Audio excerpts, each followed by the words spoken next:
বিছানা গোছানো, মোবাইলটা কই রাখুন।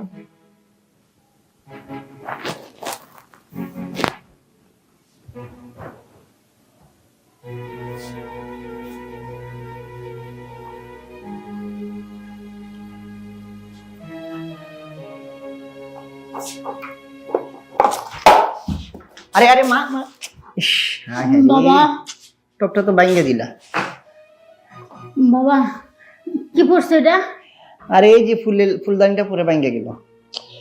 তুমি এদিকে গেছো কি লেগে এটা আনতে? বাবা আমি তো মোবাইল খুঁজতেছিলাম। ও, মোবাইলটা কোথায় বাবা? আমারে ডাক দিলি তো বলতে পারতো, আমি মোবাইল এনে দিতাম। তুমি তুমি যে যে বাসায় আছো, ফুলদানিটা বাইঙ্গাও দিলা। হ্যাঁ ইস, তুমি যে বাসায় আছো বাবা আমি তো জানি না। হ্যাঁ, আচ্ছা মোবাইল লাগবে তোমার? হ্যাঁ বাবা। আচ্ছা আমি মোবাইল এনে দিব না। ও দিবা? হ্যাঁ ঠিক আছে বাবা। হ্যাঁ মা, তুই এত গেবে গেছিস কেন বাবা? গেমে গেছি, ওই যে ওইটা যে পড়ে গেছে দেখে বই পেয়ে গেছিলাম, এই জন্য একটু আর কি শরীরটা কেমন জানি নার্ভাস হয়ে গেছে। ও এই কারণে না অন্য কোনো কারণে? অন্য কারণ তো আছেই অবশ্যই, কিন্তু তুমি তো আমার সৎ মা, কিভাবে যে বলি। আমি সৎ মা দেখে বাবা তুই আমারে বলবি না? এটা কেমন কথা বলিস বাবা? বাবা বল না, বল। দেখো না, এই যে বাবা তোমার বিয়ে করার পরেই মারা গেল। হ্যাঁ, হ্যাঁ তুমি তুমি এখনো দেখতে অনেক ইয়াং রয়েছো, মানে কিভাবে যে থাকো আমি সেটা নিয়ে অনেক চিন্তা করি। আবার চোখেও দেখতে পাও না এখন আবার। বাবা আমি তো সৎ মা, তাই কি আমি চোখে দেখতে পারি বা না পারি, আমার এই সব কিছুর দায়িত্ব তোদের। তোরাই আমারে দেখশন করে রাখবি। তোর বাবা তো মারা গেছে জানোসই। এর লেগে তো আমি তোমাকে অনেক টেক কেয়ার করি, দেখো না। হ বাবা তুই আমার সব কাজেই অনেক কেয়ার করস, তাই তো তোর আমি লক্ষ্মী ছেলে বলে ডাকি সব সময়। হ্যাঁ, আচ্ছা এমনিতে তোমার তো কোনো অসুবিধা হচ্ছে না না? অসুবিধা বাবা আমার না প্রচন্ড না, কেমন যেন পেটটা প্রচন্ড ব্যথা করতেছে বাবা। কোন জায়গায় পেটে? এখানে ব্যথা করতেছে? এই দিক দিয়ে বাবা। হ্যাঁ হুম। আচ্ছা এগুলো ঠিক হয়ে যাবে আস্তে আস্তে। হ্যাঁ, আমি তোমার তেল মালিশ করে দিব নি, তাহলে এগুলো ঠিক হয়ে যাবে, চিন্তা করো না এগুলো নিয়ে। ঠিক আছে বাবা, ঠিক আছে। তোর কথাটা শুনে না বাবা আমি খুবই খুশি হইলাম বাবা। তুই আমার তেল মালিশ করে আমার ব্যথাটা দূর করে দিবি বাবা। আচ্ছা শোনো, আমার না ফিলিংসটা আসে তোমাকে দেখলে অন্যরকম। তাহলে তুমি না আমাকে তুমি তোমার সৎ মা, বুঝছো? সন্তানের চোখে না দেখে তুমি আমাকে অন্য চোখে দেখো, এটাই ভালো হবে। বাবা তোরা কি চোখকে দেখুন বাবা, কি করছে এগুলো বলতো ভাইঙ্গা বলতো। তুই কোনো কিছু একটা লুকাইতাছিস নাকি বাবা? আমি না তোমারে আমার গার্লফ্রেন্ডের চোখে দেখি। বাবা তুই এটা কি বলস বাবা?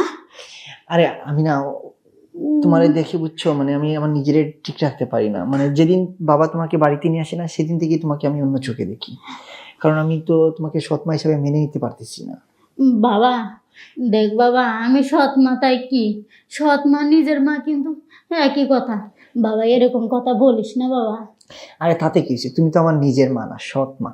আর বাবা তো মারা গেছে, এখন তোমার দেখ করবে কে আমি যদি না দেখি তোমাকে? হ বাবা ঠিকই কইছস, আমার সব কিছু দেখাশোনার দায়িত্ব তোরই আছে, তুই দেখবি। আচ্ছা বাবা সব কিছু তুই দেখশন করবি, আর সব কিছু তুই সব নিজে হাত দিয়া সামাল দিবি, অন্য কাউরে জানি দেস না। না না, অন্য কেউ আর দেখবে না, আমি করব। তাহলে তুমি আমার কথা রাজি হয়ে যাও। কি রাজি হমু বাবা? আরে বুঝো না, মানে গার্লফ্রেন্ড বয়ফ্রেন্ড কি করে সেগুলো। বাবা রাজি হমু, আমি তো তোর সৎ মা পরিচয় আছি। যদি কেউ যদি দেখতে আলায়, কেউ যদি বুঝ আলায়, আমি তো চোখকে দেখি না। আরে কে আসবে? আমার কত বড় একটা সর্বনাশ হবো বাবা। আরে এ কথা কেউ জানবে না, তুমি আর আমি শুধু জানবো। ও ঠিক আছে বাবা, তাহলে তুই যেটা বলছস আমি সেটাতে রাজি। সত্যি বলছো? হ বাবা তাহলে দেরি চলো। না করে তাহলে তাড়াতাড়ি নি বাবা। চলো। ঠিক না, আছে এখানে এখানে না আমার রুমে যাবা? বাবা, এখানে করলে হয়তো কেউ যাই না যাইতে পারে, রাস্তার লোকে বাসা তো। হ্যাঁ তোর রুমে যাই, তোর রুমটা একটু ভিতরে আছে। হ্যাঁ, আচ্ছা ঠিক আছে, চল বাবা, চলো। আমাকে ধরে নিয়ে যা বাবা। আসো আসো, এই হাত নাও। আরে চলো বাবা বসো। তোর রুমে চলে আসছি। হ্যাঁ আমার রুমে চলে এসেছি, এখন আর কোনো ভয় নাই, এখন আর কেউ আসবে না, শুধু তুমি আর আমি, বুঝছো? হ্যাঁ। আর চলো আমরা এখন কাজটা শুরু করি। বাবা একটু কথা বলি না, এত তাড়াতাড়ি শুরু করবি? একটু শরীরে ভাবটা পাইছু। তাই আচ্ছা, হ্যাঁ। তোমার দেখে না আমার মানে আর সহ্য হচ্ছে না, তাই চাচ্ছিলাম একটু তাড়াতাড়ি করে। ও বাবা, তাই? হ্যাঁ। আমি তো দেখতে পারি না, তাই কি হয়েছে? এই কানার মতো আইতে আইতেই বুঝি তুই বাবা সাকসেসফুল হবি। হ্যাঁ, তুমি তাহলে তো তুমি যদি আমার পাশে থাকো সবসময়, তাহলে তো আমি সাকসেসফুল সবসময়। কারণ আমি তো তোমারই আমার নিজের মায়ের মতো দেখি, সৎ মায়ের মতো দেখি না তুই সবসময়। জানিস বাবা, এখন এই যে গামা গামছিস না, আল্লাহ জানে তুই আমার কি পরিস্থিতি করবি।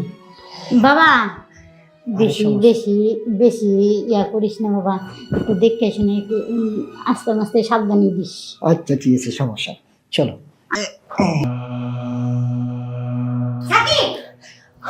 ভাই তুই এগুলো কি করতেছিস? আরে আরে স্মৃতি, তুই?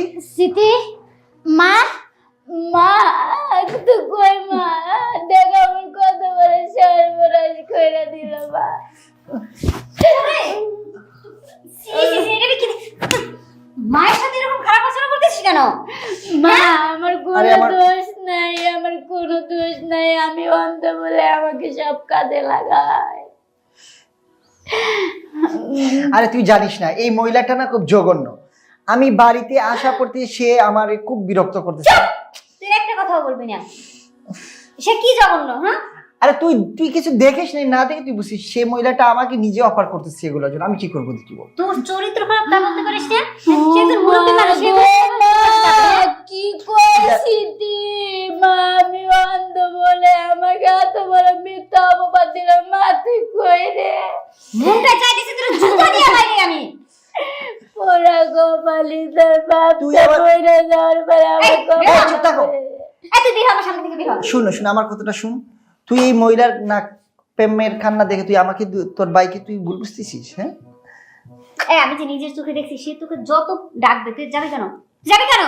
আবার কথা বলিস, আবার আমার মুখের সামনে কথা বলিস। বেরা বেরা বেরা বেরা আমার সামনে থেকে বেরা। বদমাইশি করতে আবার।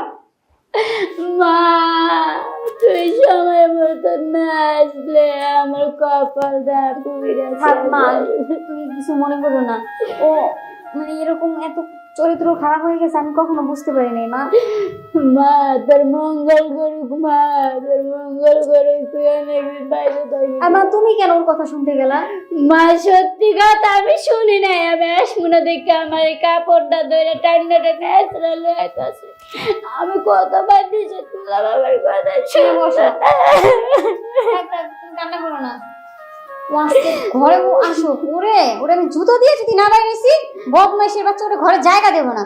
ওর খাবার বন্ধ, ওর আজকে থেকে খরচ পড়ালেখা সবকিছু বন্ধ। ওকে একটা শিক্ষা দিতে হবে। আমার অল্প বয়সে তোর বাবার সঙ্গে বিয়ে হয়েছে মা, তোর বাবা মরে গেছে গা, আমার সবকিছু তো সেরকমই আছে, যার কারণে আমার পোলায়ও আমারে খারাপ নজরে দেখছে গো মা। আচ্ছা থাক মা, তুমি কান্না করো না, চলো তোমার রুমে চলো। মা আমার একটু নিয়ে যাও মা।